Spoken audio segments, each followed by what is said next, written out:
Good afternoon. আজকে 19শে April 2021 six সেমিস্টারের আজকে আমাদের class paper 14 history of modern Europe 2। আমরা আমাদের যে রিডিউসড সিলেবাস,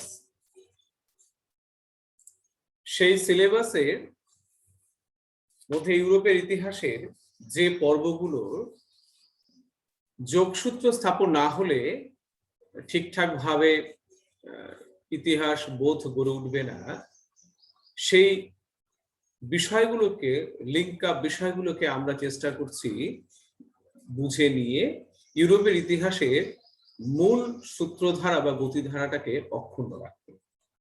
আগের দিনের ক্লাসে আমরা আমাদের জার্মানির ঐক্য আন্দোলনকে আমরা শেষ করেছি এবং সেখানে আমরা দেখেছি যে তিনটি আন্দোলনের মাধ্যমে, তিনটি যুদ্ধের মাধ্যমে, ডেনমার্কের সাথে যুদ্ধ, অস্ট্রিয়ার সাথে যুদ্ধ, ফ্রান্সের সাথে যুদ্ধের মাধ্যমে কিভাবে বিসমার্ক জার্মানিকে ঐক্যবদ্ধ করেছে।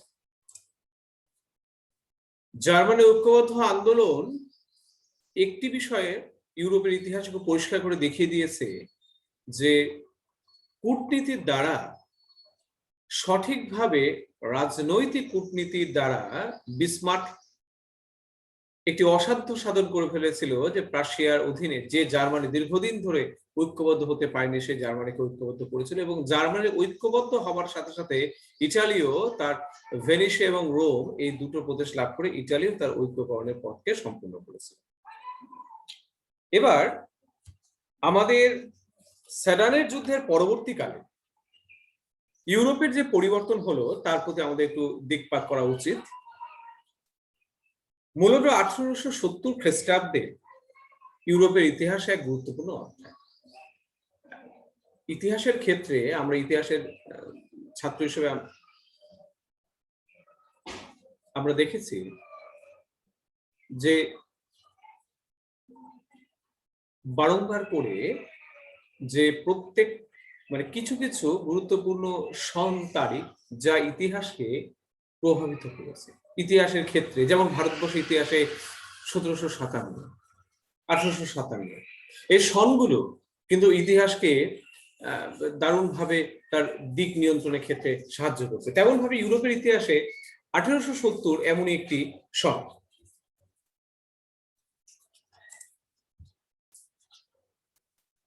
আধুনিক ইতিহাসের জলবিভাজিকা হিসেবে চিহ্নিত করা যায় 1870 খ্রিস্টাব্দকে, কারণ এই খ্রিস্টাব্দে সেডানের যুদ্ধে প্রাশিয়ার কাছে ফ্রান্স পরাজিত হয় এবং 1871 খ্রিস্টাব্দে ফ্রাঙ্কফুর্টে সন্ধি দ্বারা এই যুদ্ধের অবসান ঘটে।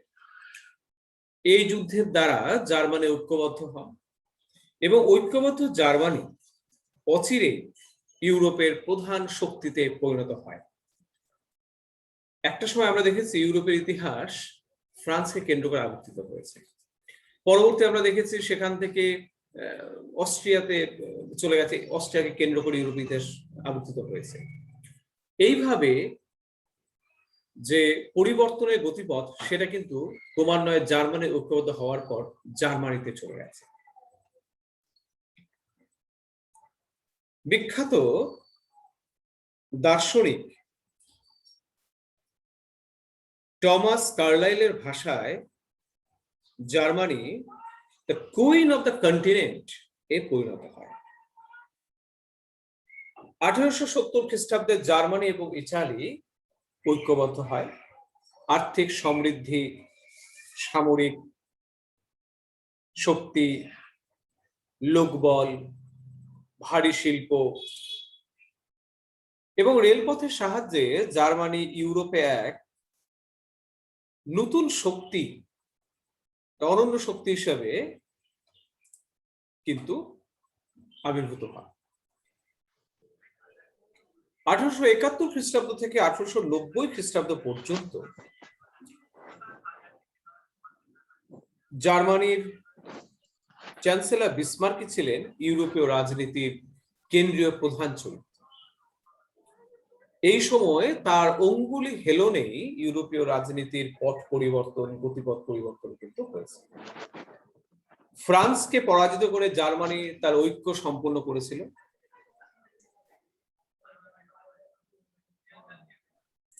ঐক্য সম্পন্ন করার পর ফ্রান্সের শিল্প সমৃদ্ধ জায়গা আলসাস এবং লোরেন অঞ্চল দখল করেছিল।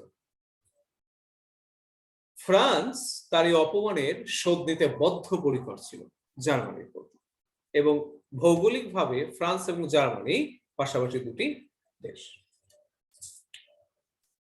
এই কারণে ফ্রান্সের এই তীব্র ঘৃণাকে লক্ষ্য করে জার্মানি প্রথম থেকেই চেয়েছিল আন্তর্জাতিক ক্ষেত্রে ফ্রান্সকে নির্বান্ধব রাখা, এবং এই উদ্দেশ্যে ফ্রান্স বিরোধী জোট গঠন করা। আমরা আমাদের পূর্বের আলোচনায় একটা জিনিস দেখেছি যে বিসমার্ক যে কোনো যুদ্ধে নামার আগে যার সাথে যুদ্ধ হবে সেই শক্তিকে একাধারে যেমন বন্ধুহীন করার চেষ্টা করতেন, তেমন ভাবে নিজে বেশ কিছু বন্ধুকে যুদ্ধের কারণে বা যুদ্ধের সময় কিন্তু নিয়ে আসার চেষ্টা করতেন।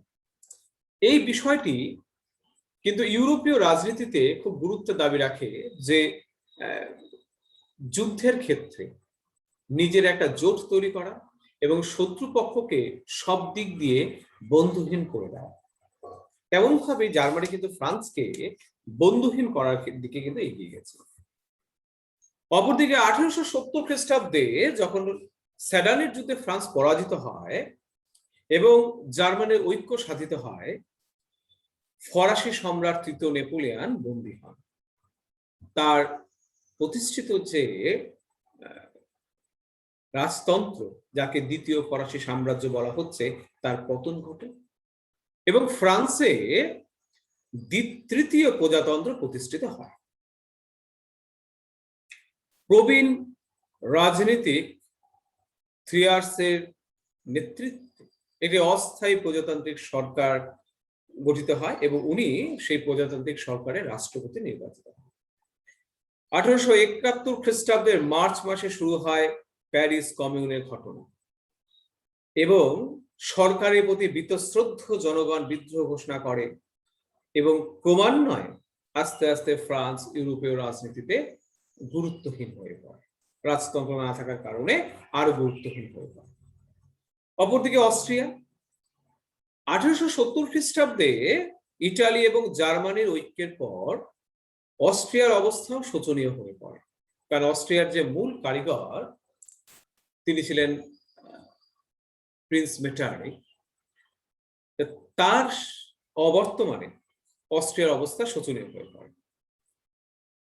অস্ট্রিয়ার কেবলমাত্র বিশাল ভূখণ্ডই হারায়নি ইটালি এবং জার্মানির ঐক্যবদ্ধ হওয়ার ফলে তার মর্যাদা বহুল পরিমাণে খর্ব হয়েছিল। যে অস্ট্রিয়া একসময় সমগ্র ইউরোপে তার প্রাধান্য প্রতিষ্ঠা করে চলার চেষ্টা করত, সেটা কিন্তু এই জার্মানি এবং ইটালি ঐক্যবদ্ধ হওয়ার ফলে অস্ট্রিয়া কিন্তু তার যে শক্তিশালী যে রূপ তা কিন্তু হারিয়ে ফেলেছিল। 1871 খ্রিস্টাব্দ থেকে প্রথম বিশ্বযুদ্ধ পর্যন্ত অস্ট্রিয়া ছিল একটি দুর্বল রাষ্ট্র এবং তার সেই সমস্যা ছিল অস্তিত্বের সংকট। জাতীয়তাবাদের সেই সকল দিনে ক্রোট, সার্ব, রোমানিয়ান, চেক, ম্যাগিয়ার, জার্মান প্রভৃতি বিভিন্ন জাতিগোষ্ঠীদের নিয়ে গঠিত অস্ট্রিয়া সাম্রাজ্যের অস্তিত্ব বিপন্ন হয়ে উঠেছে এবং অস্ট্রিয়া উপলব্ধি করেছিল যে নতুন করে ইটালিকে বা জার্মানিকে দখল করা তার পক্ষে আর সম্ভব নয়। তাই সে পূর্ব দিকে বলকান অঞ্চলের দিকে তার সম্প্রসারণ নীতি গ্রহণ করে এবং সেই সুবাদে তার রাশিয়ার সাথে সম্পর্কের অবনতি হয় এবং আবার সে একটা জটিল রাজনৈতিক আবর্তে নিমজ্জিত হয়। অপরদিকে রাশিয়া 19 শতকের মধ্যভাগে রাশিয়া ছিল একটি দুর্বল রাষ্ট্র। ক্রিমিয়ার যুদ্ধ 1856 খ্রিস্টাব্দে পরাজয়ের পর এবং প্যারিসের সন্ধি তার উপর কিছু সামুদ্রিক নিষেধাজ্ঞা আরোপ করার পর রাশিয়া বিভিন্নভাবে ইউরোপীয় রাজনীতিতে প্রত্যক্ষভাবে অংশগ্রহণের ক্ষেত্রটা কিন্তু একটু দূরে সরিয়ে রেখেছিল।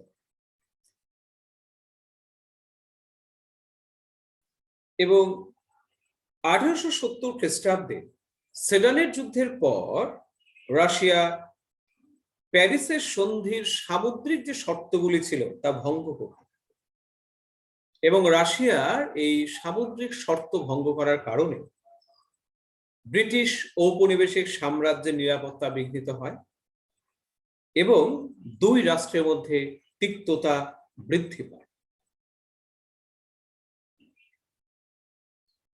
অপরদিকে ইটালির অবস্থা, 1870 খ্রিস্টাব্দে ইটালির ঐক্য সাধিত হলেও তা ছিল অসম্পূর্ণ। ইটালির নানান সমস্যা জর্জরিত ছিল। বহু ইটালীয় ঐক্যবদ্ধ ইটালির বাইরে বসবাস করত। এছাড়া ঐক্যবদ্ধ ইটালির সঙ্গে পোপের সম্পর্ক খুব একটা স্বাভাবিক ছিল না। এই সব দুর্বলতা সত্ত্বেও ইউরোপীয় রাজনীতিতে ইটালি একটি গুরুত্বপূর্ণ স্থান দখল করে। এটা খুব মজার বিষয় যে সাম্রাজ্য হিসেবে বা দেশ হিসেবে ঐক্যবদ্ধ হওয়ার পর খুব তাড়াতাড়ি জার্মানি এবং ইটালি ইউরোপীয় রাজনীতিতে কিন্তু তাদের স্থান গড়ে নিয়েছিল। অপরদিকে দীর্ঘদিন ধরে যারা ইউরোপীয় রাজনীতিকে নিয়ন্ত্রণ করত সেই দেশগুলো কিন্তু ক্রমান্বয়ে গুরুত্বহীন হয়ে পড়েছিল। ইউরোপীয় রাজনীতির ক্ষেত্রে এটা একটা উল্লেখযোগ্য পরিবর্তন হিসেবে কিন্তু সাধিত হয়েছে। সেই সময়কালে ইংল্যান্ড, 1871 খ্রিস্টাব্দে ইউরোপের অন্যতম একটি প্রধান শক্তি ছিল ইংল্যান্ড। শিল্প, নৌশক্তি এবং উপনিবেশ বিস্তারে সে ছিল অপরাজেয়। কারণ আমরা জানি যে ইতিপূর্বেই নেপোলিয়ন যখন ইংল্যান্ডকে পদানত করতে চেয়েছিল তার মহাদেশীয় অবরোধের মাধ্যমে, নেপোলিয়ন কিন্তু তা সম্ভব করতে পারেনি। তার একটাই কারণ, নেপোলিয়নকে জয় না করতে পারার কারণ হচ্ছে, ইংল্যান্ডকে জয় করতে না পারার কারণ হচ্ছে ইংল্যান্ডের দুর্ধর্ষ একটা নৌবাহিনী। সেই নৌবাহিনীর কারণে ইংল্যান্ড জলযুদ্ধে যেমন অপরাজেয় ছিল তেমনি ভাবে বাণিজ্যিক ভাবে সে দক্ষতা অর্জন করেছিল। ইংল্যান্ড ইউরোপীয় রাজনীতিতে প্রত্যক্ষভাবে অংশগ্রহণ না করে একটু বিচ্ছিন্নতা নীতি গ্রহণ করেছিল। 1870 খ্রিস্টাব্দে ফ্রাঙ্কো প্রাশিয়ান যুদ্ধ বা সেডানের যুদ্ধে তার অবস্থার পরিবর্তন ঘটায় ইংল্যান্ড। এই যুদ্ধের ফলে ঐক্যবদ্ধ জার্মানির উত্থান ঘটে এবং ইংল্যান্ডের রাজনীতি এবং বৈদেশিক নীতির উপর তার প্রভাব বিস্তার হয়। কারণ জার্মানির ত্রিশক্তি মৈত্রী জোটের বিরুদ্ধে যে ত্রিশক্তি আঁতাত গড়ে ওঠে তা ইংল্যান্ড তার অন্যতম সদস্য ছিল। জানে জার্মানির অন্যতম একটি শত্রুতে পরিণত হয়েছিল কিন্তু ইংল্যান্ড পরবর্তী ক্ষেত্রে।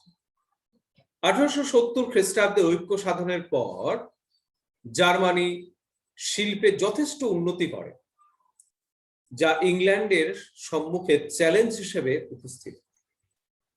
ইংল্যান্ডের নৌশক্তি ও ঔপনিবেশিক সাম্রাজ্য তখন চ্যালেঞ্জের সম্মুখীন হয়েছিল।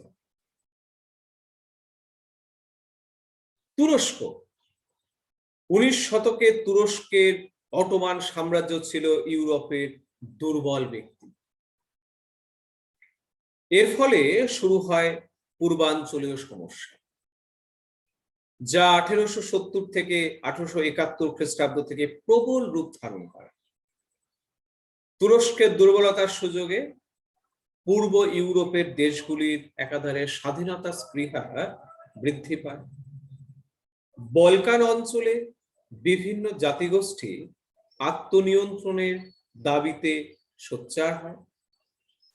এইসব দ্বন্দ্ব পরস্পর বিরোধী স্বার্থ নিয়ে ইউরোপীয় শক্তিগুলি যোগদান করলে পরিস্থিতি জটিল রূপ ধারণ করে এবং 1871 খ্রিস্টাব্দে প্রকৃতপক্ষে ইউরোপ তথা বিশ্ব একটি নতুন যুগের দ্বার প্রান্তে এসে উপস্থিত হয়। 1800 থেকে 1914 এই সময়কালকে বা কালপর্বকে শক্তিসামের ভিত্তিতে 4টি পর্যায়ে ভাগ করা যেতে পারে। প্রথমটি 1800 থেকে 1815, দ্বিতীয়টি 1815 থেকে 1848। আমরা সংখ্যাগুলোর গুরুত্ব আমরা জানি, যেমন 1815 একাধারে ভিয়েনা সম্মেলন এবং 1848 ফেব্রুয়ারি বিপ্লব। তৃতীয়ত 1848 থেকে 1870 সেডানের যুদ্ধ বা জার্মানির ঐক্য সম্পন্ন হচ্ছে। অপরটি 1870 থেকে 1914 খ্রিস্টাব্দ প্রথম বিশ্বযুদ্ধ যখন শুরু হচ্ছে। এইভাবে ইউরোপের রাজনীতির গতিপথ পরিবর্তিত হয়েছে এবং সেই পরিবর্তনের ফলে কিন্তু ইউরোপের ইতিহাসে নানান ঘাত প্রতিঘাত সংঘটিত হয়েছে।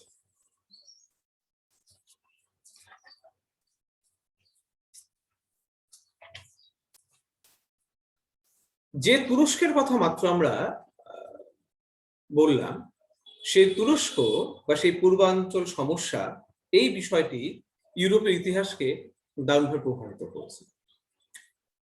পূর্বাঞ্চল সমস্যা আধুনিক ইউরোপের ইতিহাসে ছিল অন্যতম একটি জটিল সমস্যা। ইউরোপের ইতিহাসে পূর্বাঞ্চল বলতে ইউরোপের পূর্ব দিকে অবস্থিত স্থানসমূহকে বোঝায় এবং এই স্থানসমূহকে কেন্দ্র করে যে সমস্যা সৃষ্টি হয়েছিল তাই মূলত পূর্বাঞ্চল সমস্যা নামে পরিচিত। ইউরোপের পূর্ব দিকে অবস্থিত অঞ্চলটি আবার বলকান অঞ্চল নামেও কিন্তু পরিচিত। তুর্কি ভাষায় বলকান শব্দের অর্থ হলো পর্বত এবং বলকান অঞ্চল বলতে বোঝায় ইজিয়ান সাগর এবং দানিউব নদীর মধ্যবর্তী পার্বত্য অঞ্চল।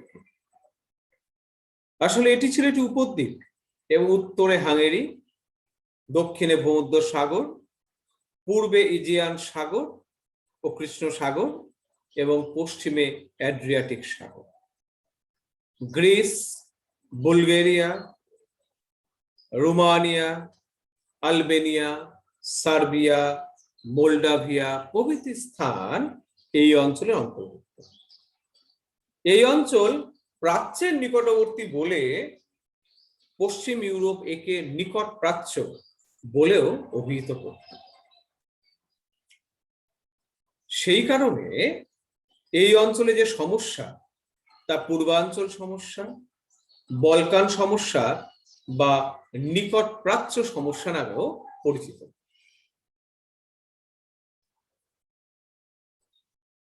এবার এই পূর্বাঞ্চলের সমস্যা কি তা একটি সম্যক ধারণা আমাদের করা যেতে পারে। পঞ্চদশ, ষোড়শ এবং সপ্তদশ শতকে এশিয়া, আফ্রিকা ও ইউরোপের বিস্তীর্ণ অংশে তুরস্ক সাম্রাজ্য প্রতিষ্ঠিত হয়। বিভিন্ন জাতিগোষ্ঠীর মানুষ অধ্যুষিত বলকান অঞ্চলও তুরস্ক সাম্রাজ্যের অন্তর্ভুক্ত ছিল। অষ্টাদশ শতক থেকে তুরস্ক সাম্রাজ্য দ্রুত পতনের দিকে অগ্রসর হতে থাকে। এই পতনের ফলে পূর্বাঞ্চলে যে রাজনৈতিক শূন্যতা বা অস্থিরতা দেখা দেয় তাই মূলত পূর্বাঞ্চলের সমস্যা বা বলকান সমস্যা নামে পরিচিত। এই সমস্যার মূল কারণগুলি কি ছিল? অষ্টাদশ শতক থেকে শুরু করে 20 শতকের সূচনায় প্রথম বিশ্বযুদ্ধের সূত্রপাত পর্যন্ত যেসব সমস্যা ইউরোপীয় রাজনীতিতে রাজনৈতিক ব্যতিব্যস্ত করে তুলেছিল তার মধ্যে প্রাচ্য সমস্যা ছিল সবচেয়ে জটিলতম এবং এই সমস্যাকে কেন্দ্র করে সংঘটিত হয়েছে সার্বিয়ার যুদ্ধ, গ্রিসের স্বাধীনতা যুদ্ধ, ক্রিমিয়ার যুদ্ধ, রুশ তুর্কি যুদ্ধ, বলকান যুদ্ধ এবং সর্বশেষ প্রথম বিশ্বযুদ্ধ। এই সমস্যার পেছনে মূলত 4টি কারণ বিদ্যমান। প্রথমত, তুরস্ক সাম্রাজ্যের ক্রম অবনতি। একটি সাম্রাজ্য যখন দুর্বল হয়ে যায় তখন সে সাম্রাজ্যকে দখল করে নেওয়ার জন্য তার আশেপাশের অঞ্চল বা শক্তিশালী দেশদের মধ্যে একটা প্রতিযোগিতা লক্ষ্য করে দেখা যেতে পারে। তাই তুরস্ক সাম্রাজ্যের এই ক্রম অবনতি কিন্তু পূর্বাঞ্চল সমস্যাকে সৃষ্টি করছে। 2, বলকান অঞ্চলে বসবাসকারী জাতীয়তাবোধে উদ্বুদ্ধ বিভিন্ন খ্রিস্টান জাতিগোষ্ঠীর মুক্তি লাভের আকাঙ্ক্ষা। তখন এই যে সময়কার কথাগুলো বলা হচ্ছে সেই সময় পরাধীন জাতি বলে বিষয়গুলো কিন্তু তখন আর তেমন ভাবে ছিল না। প্রত্যেকটা জাতি তখন চাইতো আস্তে আস্তে নিজেকে স্বাধীন করে তুলতে। তৃতীয়ত, তুরস্কের দুর্বলতার সুযোগে বলকান অঞ্চলে রাশিয়ার দ্রুত অগ্রগতি। এবং চতুর্থত, রুশ সম্প্রসারণ রোধে ইংল্যান্ড, ফ্রান্স এবং অস্ট্রিয়ার প্রয়াস। খুব সুন্দরভাবে 4টা কারণের মাধ্যমে আমরা বুঝতে পারি যে কিভাবে বলকান সমস্যা বা পূর্বাঞ্চল সমস্যার সৃষ্টি হয়েছে। কারণ তুরস্কের দুর্বল হয়ে যাওয়ার সাথে সাথে সেই জায়গায় যে শূন্যতা তৈরি হয়েছে তাকে ফিল আপ করার জন্য যেমন রাশিয়া চলে আসার চেষ্টা করেছে, তেমনি রাশিয়াকে আটকানোর জন্য ইংল্যান্ড এবং ফ্রান্স চলে আসার চেষ্টা করেছে। ফলে সমস্যা তৈরি হওয়াটা খুব স্বাভাবিক ছিল। একদা এশিয়া, আফ্রিকা এবং ইউরোপের বিস্তীর্ণ অংশে আধিপত্য প্রতিষ্ঠা করলেও অষ্টাদশ শতকে নানা কারণে তুর্কি সাম্রাজ্য দুর্বল হয়ে পড়ে।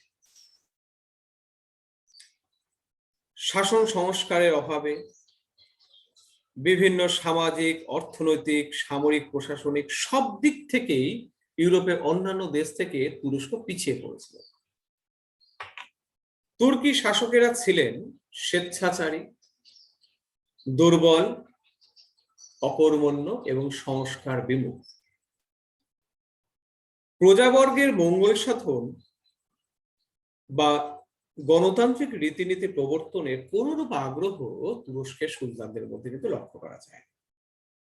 আধুনিক সংস্কারের দ্বারা সামরিক বাহিনীকে শক্তিশালী করে তোলার দিকেও তারা নজর দেন। মানে একটি মধ্যযুগীয় শাসন ব্যবস্থাকে তারা ক্রমান্বয়ে নিয়ে যাচ্ছিল তুর্কি শাসন ব্যবস্থা।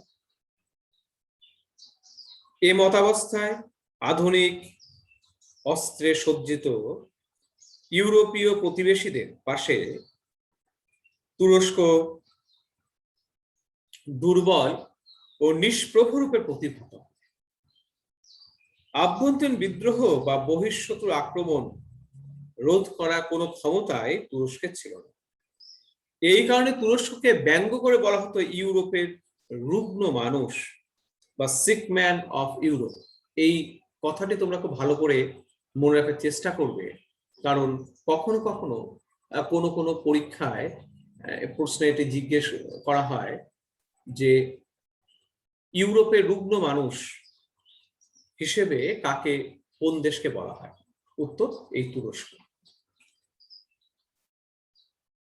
তুর্কি সাম্রাজ্যের অন্তর্ভুক্ত বলকান অঞ্চলে গ্রিক, মিশরীয়, সার্ব, বুলগেরীয়, রোমানীয়, আলবেনীয় প্রভৃতি বিভিন্ন জাতিগোষ্ঠীর মানুষ বসবাস করে। ধর্ম, ভাষা, সংস্কৃতি কোন দিক দিয়েই তাদের মধ্যে মিল ছিল। তারা ইউরোপীয় খ্রিস্টান এবং শ্বেতকায় হলেও তাদের মধ্যে নানান দ্বন্দ্ব ছিল। অপরপক্ষে শাসক তুর্কিরা ছিল এশিয়াবাসী, ইসলাম ধর্মাবলম্বী ও কৃষ্ণবর্ণ। ফলে শাসক এবং শাসিতের সম্পর্ক ছিল তিক্ত। সামরিক বল নির্ভর তুর্কি শাসকেরা এই অঞ্চলে সংঘটিত যে কোনো বিদ্রোহ দমন নীতির মাধ্যমে স্তব্ধ করে দিতেন। তুর্কি সাম্রাজ্যের দুর্বলতার সুযোগে এই অঞ্চলে বসবাসকারী বিভিন্ন জাতিগোষ্ঠী তুরস্কের অধীনতা পাশ ছিন্ন করে নিজ নিজ স্বাতন্ত্র্য প্রতিষ্ঠায় উদ্যোগী হয়। ফরাসি বিপ্লবের জাতীয়তাবাদী ভাবধারা তাদের প্রভাবিত করে। ইউরোপের অন্যান্য অঞ্চলে বসবাসকারী স্ব স্ব জাতিগোষ্ঠী অধ্যুষিত রাষ্ট্রগুলির সঙ্গে তাদের সম্পর্ক স্থাপিত। 1829 খ্রিস্টাব্দে গ্রিস স্বাধীনতা লাভ করে। 1841 খ্রিস্টাব্দে মিশর স্বাধীনতা লাভ করে। রোমানিয়া, ক্রিট, বুলগেরিয়া, সার্বিনিয়া, বসনিয়া, মন্টেনিগ্রো, সেরাজেভো সমগ্র বলকান অঞ্চলে জাতীয়তাবাদী বিক্ষোভ সঞ্চারিত। ঐতিহাসিক লিপসনের মতে বলকান জাতিগুলির মধ্যে বিপ্লবী চেতনার প্রসার পূর্বাঞ্চলীয় সমস্যাকে কূটনৈতিকদের নিয়ন্ত্রণের বাইরে নিয়ে চলে গিয়েছিল। তুরস্ক সাম্রাজ্যের দুর্বলতায় সবচেয়ে খুশি হয় রাশিয়া এবং এই অবস্থায় পূর্ণ সুযোগ গ্রহণ করে রাশিয়ার সবচেয়ে বড় সমস্যা ছিল বহির বিশ্বের সঙ্গে যোগাযোগের জন্য জলপথের একান্ত অভাব। কারণ রাশিয়ার জলপথগুলো অধিকাংশ সময় বরফে ঢাকা থাকত, অথচ রাজনৈতিক প্রাধান্য এবং বাণিজ্যিক সমৃদ্ধির জন্য রাশিয়ার পক্ষে জলপথ ছিল অপরিহার্য। এই অবস্থায় বাল্টিক সাগর দিয়ে রাশিয়া বাইরে যাতায়াত করত, কিন্তু এতেও এক সমস্যা দেখা। বাল্টিক সাগর সারা বছর বরফ মুক্ত থাকে না, তাই রাশিয়া কৃষ্ণ সাগরের উপর দিয়ে দার্দেনালিস প্রণালী অতিক্রম করে ভূমধ্য সাগরে পৌঁছানোর চেষ্টা করেছিল বা একটি পরিকল্পনা করেছিল, যা উষ্ণ জল নীতি নামে পরিচিত। আরেকবার বিষয়টি তোমরা বোঝার চেষ্টা করো যে রাশিয়া তার মূলত যে বাণিজ্যিক কর্মকাণ্ড, সেই কর্মকাণ্ডকে বাল্টিক সাগর দিয়ে চালানোর চেষ্টা করত, কিন্তু সেখানে একটি সমস্যা যে বাল্টিক সাগর সারা বছর বরফ মুক্ত থাকতো না। বছরের কয়েক মাস বাল্টিক সাগর পুরো বরফে ঢেকে যেত, তার ফলে সেখানে জাহাজ চালানো সম্ভবপর হতো না। এর বিকল্প হিসেবে রাশিয়া খুঁজে নিয়েছিল বিকল্প পথ হিসেবে কৃষ্ণ সাগর, এবং কৃষ্ণ সাগর দিয়ে দার্দেনালিস প্রণালী হয়ে ভূমধ্য সাগরে যাওয়ার রাস্তা। কারণ এই জলপথ কখনো বরফে আবৃত হতো না বা ঢেকে যেত না। সেই কারণে রাশিয়া এই যে তার পরিকল্পনা গ্রহণ করেছিল তাকে বলা হচ্ছে উষ্ণ জল নীতি। এই অঞ্চলটি ছিল তুরস্ক সাম্রাজ্যের অন্তর্ভুক্ত, মানে রাশিয়া যে অঞ্চলগুলি দিয়ে ব্যবসা করতে চাইছিল সেই অঞ্চলগুলি ছিল তুরস্কের অন্তর্গত।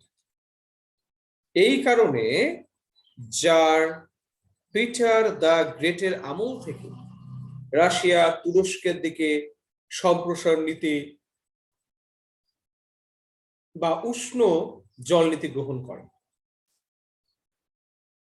পরবর্তী শাসক রাশিয়ার জারিনা দ্বিতীয় ক্যাথিরানের আমলে রাশিয়া কুচুক কাইনারডিজের সন্ধি এবং জার্সি সন্ধির মাধ্যমে তুরস্কের বেশ কিছু অঞ্চল দখল করে এবং কৃষ্ণ সাগরের উপকূল পর্যন্ত রুশ অধিকার বিস্তৃত হয়। বিনা যুদ্ধে ইউক্রেন, ক্রিমিয়া প্রভৃতি অঞ্চল অধিকৃত হয়। তুরস্ক সাম্রাজ্যের অন্তর্ভুক্ত গ্রিক অর্থোডক্স খ্রিস্টান ও চার্চের ওপর রুশ আধিপত্য প্রতিষ্ঠিত হয়। এইভাবে রাশিয়া একটি কৃষ্ণ সাগরীয় শক্তিতে পরিণত হয়। 1815 খ্রিস্টাব্দে ভিয়েনা সন্ধির দ্বারা রাশিয়া তুরস্কের কাছ থেকে বেসারাবিয়া অধিকার করে। তুরস্কের বিরুদ্ধে রাশিয়ার এই সাম্রাজ্য লোলুপতা রুশ তুরস্ক সম্পর্ক তিক্ত করে দেয়।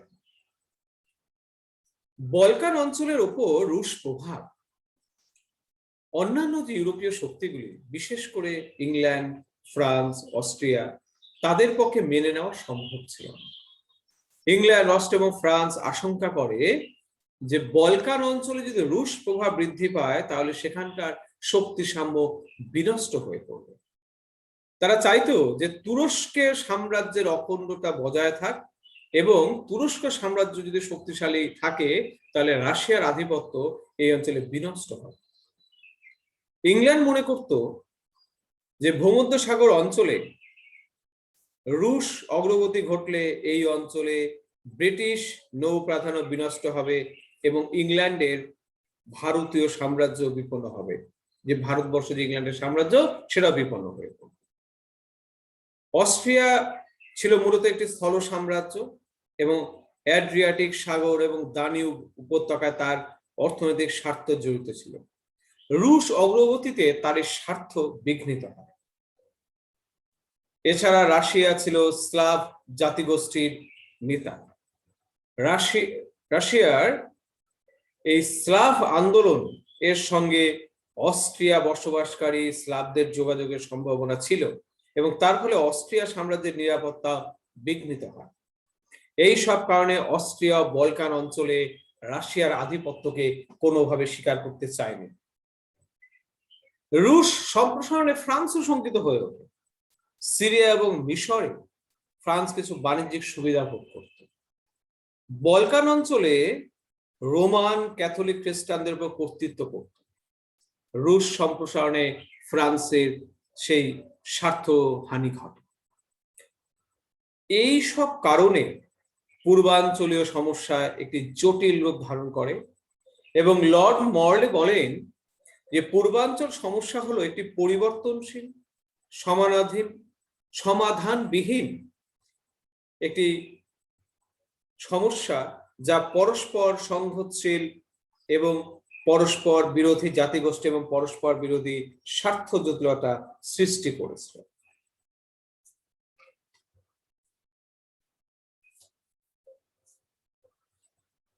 এই পূর্বাঞ্চল সমস্যার মধ্যে আমরা কতগুলি গুরুত্বপূর্ণ ক্ষেত্র দেখতে পাই। তার মধ্যে একটি হচ্ছে গ্রিসের স্বাধীনতা যুদ্ধ। কারণ গ্রিসের স্বাধীনতা যুদ্ধের যে সময়কাল 1827 থেকে 1829, সেই সময়কালে আমরা দেখতে পাই যে গ্রিসের এই পূর্বাঞ্চল সমস্যার সময় গ্রিস তার স্বাধীনতার আন্দোলনটাকে শুরু করেছে। অপরদিকে গ্রিসের স্বাধীনতা আন্দোলনের সাথেই সবচেয়ে গুরুত্বপূর্ণ আরেকটি হচ্ছে ক্রিমিয়ার যুদ্ধ। এই ক্রিমিয়ার যুদ্ধের মাধ্যমে কিন্তু রাশিয়ার যে পরাজয় ঘটা এবং পূর্বাঞ্চল সমস্যার ক্ষেত্রে এই ক্রিমিয়ার যুদ্ধ ও তৎসংলগ্ন যে বাকি প্রভাব তা ইউরোপের ইতিহাসে এটি বিশেষ প্রভাব বিস্তার করেছে। আমরা আমাদের পরবর্তী আলোচনায় আমরা গ্রিসের স্বাধীনতা যুদ্ধ এবং ক্রিমিয়ার স্বাধীনতা যুদ্ধর আলোচনা আমাদের থাকবে। আজকের মতো আমাদের পূর্বাঞ্চলীয় সমস্যা এখানে আমরা সমাপ্ত করছি। কারণ আমাদের একটি বিষয় মনে রাখতে হবে যে ইতিহাসের যে ধারাবাহিকতা বা যে গতিপথ আছে তা যদি আমরা পরিপূর্ণভাবে অনুধাবন করতে না পারি তাহলে আমাদের ইতিহাসের গতিপথের ক্ষেত্রে টুকরো টুকরো ভাবে ব্যাখ্যা বিশ্লেষণ আমাদের যথার্থ ইতিহাস বোধ গড়ে তুলতে কিন্তু সক্ষম হবে।